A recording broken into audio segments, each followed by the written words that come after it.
Infinix Indian মার্কেটে launch করলো Infinix note 40X 5G। এই ফোনটি অলরেডি ফ্লিপকার্টে অ্যাভেলেবেল হয়েছে, যেখানে এই ফোনটির দাম রাখা হয়েছে 14,999 টাকা।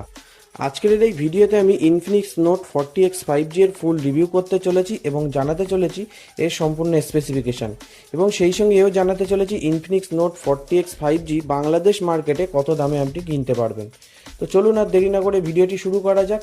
তার আগে আপনি যদি আমার এসজিটেক চ্যানেলে নতুন হয়ে থাকেন তাহলে অবশ্যই আমার চ্যানেলটিকে সাবস্ক্রাইব করবেন।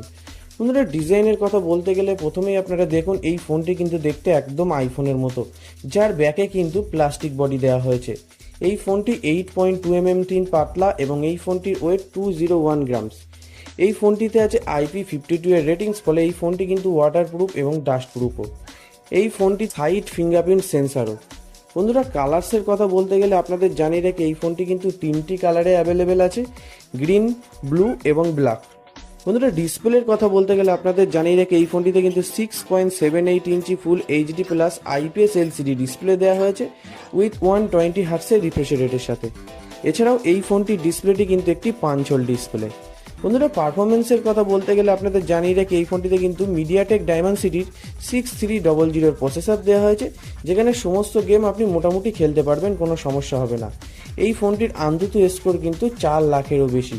বন্ধুরা, ক্যামেরার কথা বলতে গেলে আপনাদের জানিয়ে রাখি এই ফোনটিতে কিন্তু ট্রিপল ক্যামেরা সেট আপ দেওয়া হয়েছে, যেখানে আছে 108 মেগাপিক্সেলের ওয়াইড অ্যাঙ্গেল প্রাইমারি ক্যামেরা, 2 মেগাপিক্সেলের ম্যাক্রো ক্যামেরা এবং 2 মেগাপিক্সেলের ডেপথ লেন্স, এবং ফ্রন্টের সেলফি ক্যামেরা কিন্তু 8 মেগাপিক্সেলের দেওয়া হয়েছে। বন্ধুরা, ব্যাটারির কথা যদি বলতে হয় আপনাদের প্রথমেই জানিয়ে রাখি এই ফোনটিতে কিন্তু 5000 অ্যাম্পিয়ারের একটি বিগ ব্যাটারি দেওয়া হয়েছে উইথ 18 ওয়াটের ফাস্ট চার্জিংয়ের সাপোর্টও রয়েছে কিন্তু এই ফোনটিতে। এবার ফাইনালি আসি এই ফোনটি বাংলাদেশের লঞ্চ ডেট এবং প্রাইস সম্পর্কে। বন্ধুরা, ইনফিনিক্স কিন্তু এখনও এই ফোনটির লঞ্চ ডেট অফিসিয়ালি বাংলাদেশে জানায়নি, তবে আনঅফিসিয়ালি এই ফোনটি কিন্তু আপনারা বাংলাদেশে পেয়ে যাবেন। বাংলাদেশে এই ফোনটি কিন্তু 2 থেকে 3,000 টাকা বেশি দিয়ে আপনাদের কিনতে হবে।